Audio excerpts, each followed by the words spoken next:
Today's problem is going to be the median of two sorted arrays. You're giving two integer arrays, nums1 and nums2, and their sizes are m and n respectively, where each is sorted in ascending order, right?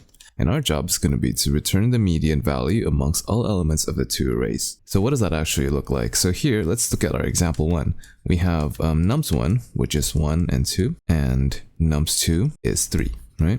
And we're supposed to return the median value among all elements of the two arrays. So that means that if you were to consider both of these arrays as a single big sorted list, we would want to take the median here, the value in the middle. And in this case, it's just 2. Median is 2. And as for our second example, we have 1, 3, and 2, 4, right? If we want the median of these two lists, we can kind of imagine them, again, as a sorted union, 1, 2, 3, 4. And so the 1 here comes from here, the 2 comes from here, 3 comes from here, and 4 comes from here. So what I want you to notice is that the correct ordering is a little bit jumbled here. And in this case, the median would be the middle value here, which, well, because this array is even length, then our median becomes 2 plus 3 divided by 2, the average of the two center values, which is going to give us 2.5. Now, as we've seen before, part of the difficulty of this is that the numbers can appear out of order with each other. We can't just simply append the two of them and take the middle value, because if I were to just append nums1 and nums2, we would get 1, 3, 2, 4. Which is not in the correct sorted order, right? I mean, in this case, it kind of worked out because 3 plus 2 will give us the correct median here. But let's say if this is not the number 3 and this is the number 5, right? Then it would be like this. The median would be 5 plus 2 divided by 2, which is 3.5. And this is wrong, right? Because the correct sorted list would look like 1, 2, 4, 5. And the median would be actually 2 plus 4 divided by 2, which is 3. So we can't just append it and take the middle. We have to keep the sorted property once we take the union of these two lists. And so let's do the most straightforward solution here, right? The most straightforward solution would be just to append them together, first of all. So we would append nums1 and nums2, which is going to give us the unsorted list, right? And then we just sort the list, which will give us the correct ordering. And then we calculate the median. And this would be correct.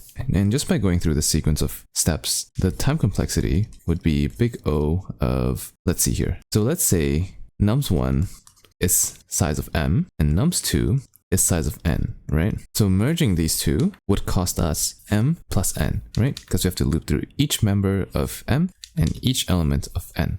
So this step is going to be O of m plus n. And then the sorting step, sorting is a n log n operation where n is the size of the input. And in this case, the size of our input is m plus n.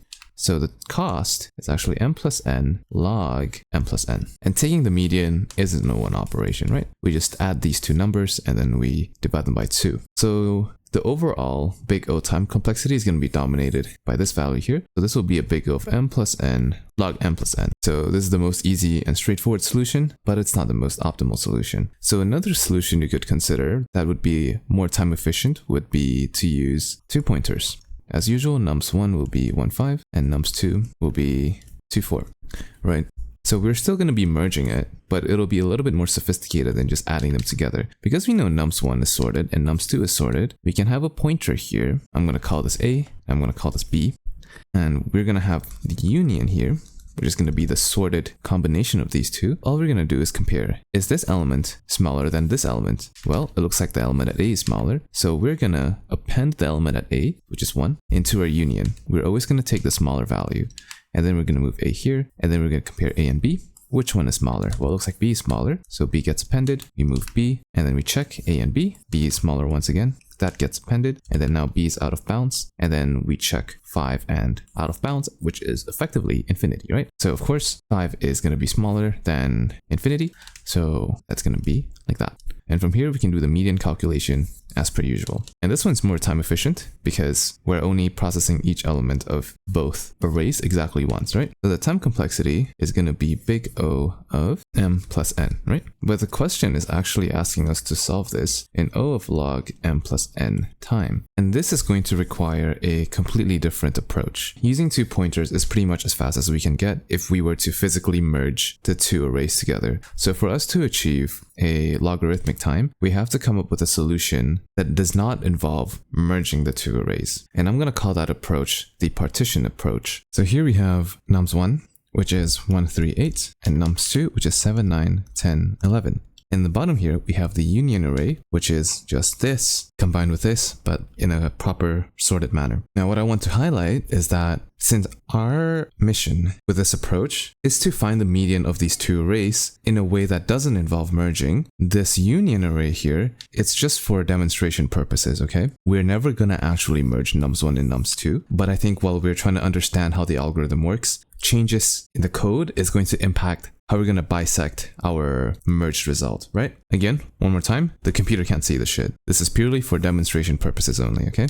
Oh, there's a small error here. There we go. Okay, so imagine that there is a partition that splits the array perfectly into two, right? So I'm going to draw it here. So everything here is the left partition and everything here is the right partition, right? This is an odd numbered array. So the middle value is going to go in the left partition, right? I just kind of picked it arbitrarily. And of course, if it is an even-sized array, then the partition would split it perfectly to two elements each. So just by having this partition, you can see that everything to the left of this are the four smallest elements from nums1 and nums2, right? So I will also draw the partition on nums1 and nums2. So we have one here and we have one here. So this is made up of all the elements of these and all the elements of this. And of course, if we partitioned it wrong, for example, if my partition was something like this would be a wrong partition because the elements that make up these two partitions is 1379, which is going to be this, and for some reason, this thing as well. This is not right. And of course, there are other variations of wrong partitions as well, where if it's like this, then our partition would be like this, which is just way too large, right? But either way, for now, we'll assume that we have the correct partition. And I want to show you what we can do with this partition. Okay, so where is 8 in our input here? 8 is actually here. This is going to be the median. So does that mean that once we have the partition, we can just take the largest element of the left partition in nums1, and that's going to be our answer? Well, that's not quite correct. Well, we have to consider about nums2 as well. What if this is the number 7 and this is the number 8? Then our median is actually over here, right? In the left partition of nums2, not nums1. So because of that, the median, specifically in the case where the total length of nums1 and nums2 is an odd number, that's going to be the maximum of these two numbers. The first number is going to be the maximum of the left partition of nums1, and the second number is going to be the maximum of the left partition of nums2. This is referring to this number. This is referring to this number. Because see, if you were to combine both of the left partitions, would be this, and then the maximum number of it has to be the larger of the two numbers here. This wasn't the easiest thing for me to wrap my head around. It might be for you, but I recommend that you pause the video here and really try to convince yourself. Okay, are we good? Then let's continue. Let's say I don't have this number. Of course, this is not going to be the correct partition anymore. We have 4 elements here and 2 elements here. So let's split it properly. It should look like this, right? It should be 137 on one side, 8910 on the other. And that has to be reflected here, where this has to move down here, right? Everything to the left here will make up, and everything else, oh, this shouldn't exist, should make up these 3, right? So in this case, if I were to take the maximum value between the max left 1 and max left 2, that would be the maximum between this value and this value, right? Which is 7. And 7, if you notice, is actually this value here, right? But that's only one piece of the puzzle, right? If we want the median, we also need this value for us to take the average of. Okay, so what is this value exactly? Well, this is actually the minimum of both of these right partitions. When we took the maximum of the left partition, it gives us this element here at the edge of the partition on the left. When we take the minimum of these two values, that will give us this number here. The intuition is the same. So the median, or an even case, would be, well, this thing, the maximum of max left 1 and max left 2, which is this number, plus the minimum of min right 1, right? This here. And the minimum of the right partition of nums2, which is this number here, min right 2. And we're going to add these two numbers up and we'll just divide it by 2, right? So as you can see, if you can somehow partition nums1 and nums2, then we can calculate the median of the two arrays. And we're able to do that without ever merging nums1 and nums2. And all we have to do is figure out where the partition is supposed to be at, which is the next part of the problem. So let's clean this up a bit. Now, before I show you how to find the right partitions, I want to show show you a few examples of what wrong partitions would look like. If I partition my nums1 to include the numbers 1, 3, 8, and I partition my nums2 to include the numbers 7 and 9, this partitioning would not be correct. And that's because 1, 3, 8 would be these three elements, right? And 7, 9 would be these elements. So we're splitting the union array basically like this. And this is wrong, right? There's too many elements on this side. The length should be equal. So that's one issue, too many elements. And of course, just as there can be too many elements, we can also have a case where there are too few elements. So if I just take 1 and 3 from nums1 and I take nothing from nums2, what this is going to look like is a partition that looks like this, where you have the right side being super large and the left side with only 2 elements. So of course, too few elements is another issue. And then the last category of wrong partitioning is when the partition isn't even in the correct sequence. So if I partition like, for example, 1, 3 and 7, 9, that would take this, and this element, right? So our quote-unquote left partition would be these elements and this element. How can you even call this a partition when you have this gap here, right? It's all wrong. So I'm just going to call this the wrong elements problem, right? The size is correct. Yes, there are 4 elements, which is the correct size actually, but it's just that the elements that we've chosen is wrong. And of course, you can definitely have a combination of these elements, right? So the first category of problems I want to tackle is this too many and too few elements problem, these two. If we can figure out how large our total partition size is supposed to be, then we can obviously avoid this, right? So for this example, we have 7 elements in total, right? So I'm going to say that the size is 7 and our left size, the size of our left partition, are these elements, which is 4 elements, right? So to compute 4, we can take 7 divided by 2, which will give us 3.5, and then we want to round it up, right? To 4. Left size is the ceiling of 7 divided by 2, which is 4, these guys. And in the even case, if I were to just get rid of this element, our size would be 6, and our left size should be these elements, right? So that should be 3. We can even use the same formula here, really. It'll be the ceiling of 6 divided by 2, which is going to give us 3. And that's pretty much it. As you know, we don't actually work with the union array directly. We actually work with the 2 lists separately. So how does this formula look like when this is all we have to work with? We can still compute for the size. The size is just the length of nums1 plus the length of nums2, right? And what about the size of the left partition of union? So union left size, which is this thing, is just the ceiling of this divided by 2, right? Of the union size divided by 2. And that's it. That's really it. So no matter how you partition your array, the total size of the partitions in nums1 and nums2 have to add up to 4. You can split it like this, which is correct. You can split it like this, which is correct in terms of the size, but not the elements. But we'll worry about that later. You can split it like this. Also okay. You can take no elements from nums1 and take 4 elements from nums2. That's also okay. No matter how you slice it, so long as they all add up to 4, it's completely okay. Now, if you notice with the way that I've been drawing this, it might be quite obvious to point out, but this is a fact that we have to keep in mind when we're working on the next step. And that is that as the partition in nums1 grows, let's say I choose to take 2 elements here. nums2 have to follow in accordance to the partition in nums1.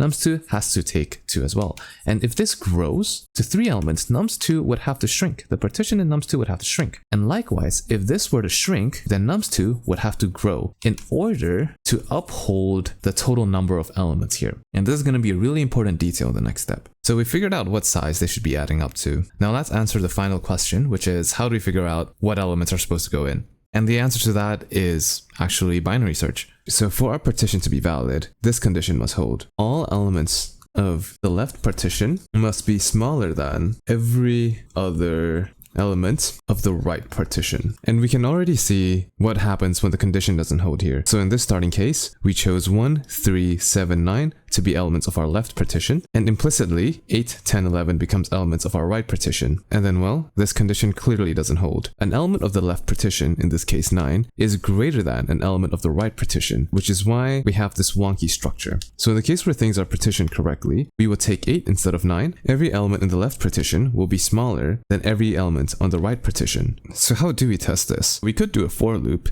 for each element in the left partition, I want to test it against every element in the right partition. So for example, we go, is 1 less than equal to 8? Yes. Is 1 less than equal to 10? Is 1 less than equal to 11? And then we are finished with this. 1 is thoroughly checked and 1 fulfills this condition. And then we do the same checks for 3, 7, 9, and this will be a very expensive operation. So why don't we just test the largest element of the left partition against the smallest element of the right partition? So in the correct partitioning like this, if the maximum of the left is smaller than the minimum of the right, then that means everything to the left of this is automatically smaller than everything on the right. And we know this because the array is sorted. Let's say I mess it up even more. If the partition were to look like this is the left and this is the right, well, of course, there are lots of numbers that are wrong, right? We shouldn't have taken 9, we shouldn't have taken 10, and 3 and 4 are supposed to be on the left partition. But definitely, in all cases, the boundary elements largest of the left and the minimum of the right has to be wrong. And this is where we have to be a little bit careful, because I was showing examples on the union array, but in our code we're not working with a union array. We're dealing with nums1 and nums2 individually, not together, and each array will have its own partition point. So there's actually 2 values of max left, and we have another 2 values of min right. So this number has to be smaller than this number and this number, right? And this number has to be smaller than this and this. So this is our maximum of the left partition of nums1, right? And this is our minimum of the right partition of nums1. So for max left 1 to be valid, it has to be smaller and equal to this, and it has to be smaller than equal to this one, min right 2. But checking max left 1 and min right 1 is actually a little bit redundant. Because they belong in the same sorted array, it's automatically true that this is going to hold. So the one that we actually have to check are these two, right? So since it's redundant, I'm just going to get rid of this and I'm going to make it 2. So if this check passes, we know that max left 1 belongs in our overall left partition, and every value to the left of it also belongs as well. And so 1 and 3 are safe. But now it's time to test the other number here, which is going to be our maximum of left 2. And we want to compare this with this number, right? So min right 1. And in this case, 9 is not smaller than equal to 8, which means that this partition is wrong and our success case does not pass. So what do we do in this case? Well, that means we have to narrow our search space. But narrow our search space how? So you see, the problem here is that we took 9 when we should have taken 8. So since 9 is an element of nums2, we actually need to take fewer elements from nums2, right? We need to move this partition to the left. And as we know, if nums2 were to shrink, then nums1 has to increase to maintain the same overall size, which is why if max left 2 is larger than the minimum of right 1, which is our case here, then we need more numbers from nums1, which means that our partition here has to move to the right. So the low pointer is moved to mid plus 1, and now it's both pointing here, right? And of course, by running this calculation, our new left 1 will be over here. So if this happens, our low pointer has to move to left 1 plus 1, right? In the opposite case, that's the case where we want more values from nums2 and less values from nums1, which means that we need to restrict our search space and move high to left 1 minus 1. And because we've increased the size of nums1, we know that the partition in nums2 has to shrink accordingly. But by how much? We know that the partition size should be 4 in the union, and we've taken 3 numbers from nums1, so nums2 should have 1 element, right? So this will be our partition here in nums2. Then we run the same checks again. Is max left 1 8 smaller than or equal to min right 2, which is 9? Is 8 less than or equal to 9? Yes, yes it is. And what about 7? 7 is our max left 2. Is max left 2 smaller than or equal to this value here? We don't actually have anything for min right 1. There's no number to restrict it. So this is basically the equivalent of asking whether 7 is less than or equal to infinity, which is true. So this check also passes, and well, it looks like we've just hit our success case. We can even double check this as well. We've picked the numbers 1, 3, 8 from nums1 and the number 7 from nums2 to be part of our left partition. So we have 1, 3, 8, and 7. There you have it. This is going to be our left partition. And it's correct, right? And what do we do once we have the correct partition? Well, we can immediately calculate the median, right? If the total size is odd, then we would run this formula. Otherwise, if it is even, then we would run this formula and we would get our answer basically. So before we start, I'm actually going to put a little comment here. And this is just going to be a reference for when we need to visualize things. So the first thing that we want to do is figure out the union size. So size of this thing. So that's going to be the length of nums1 and nums2, right? And we need the union size because we need to calculate the size of the left partition. So the 1, 2, 3, 4, these 4 elements. So that's going to be the union size divided by 2, and then we take the ceiling.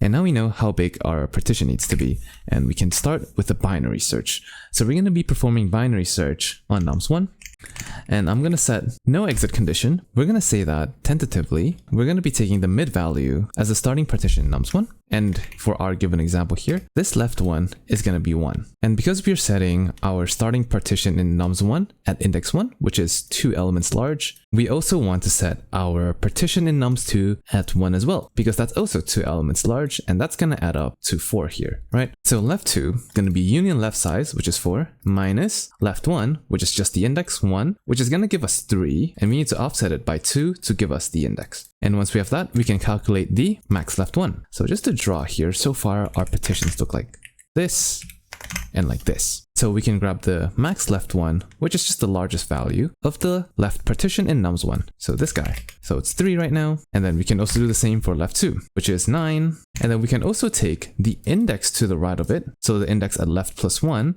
and that'll give us the minimum right 1, right? It'll give us this. That's going to be 8. And lastly, we get the value for the min right 2, this guy, which is 10.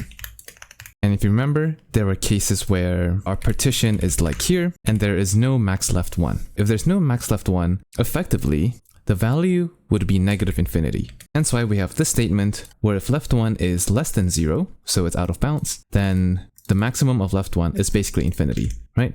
And then we repeat the same logic for max left 2. And then for the right side, let's say our partition's all the way to the right here. We don't have a min right 1. So effectively, min right 1 would be positive infinity if it is out of bounds. And we repeat the same logic for min right 2. So okay, we have all of these values prepared. It's time for us to do the checking. First thing we want to check is this line.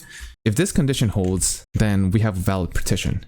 If we have a valid partition, then we can calculate the median. In the event that the union of the two array is even sized, then we want to return the average of the 2 elements in the middle, right? Which is computed by this formula. But otherwise, if it is odd sized, then we would be using this expression instead. And then outside of the success case, we also need the cases where we're moving the pointers, right? So this is the case where we're taking too many numbers from nums1, then we need to shift the right pointer down. Otherwise, if we're taking too many numbers from nums2, then we need to increase the number of elements that we're taking from nums1, right? And that's the code. So let's talk about the time complexity here. We're running binary search on nums1, and we know nums1 is going to be size m and nums2 is size n, right? So overall, the time complexity of this algorithm is actually O of log m, right? And as for all of the other operations inside of this loop, well, all of these are O1 operations. We don't have any scaling operations. So it's pretty safe to say that this is going to be our time complexity.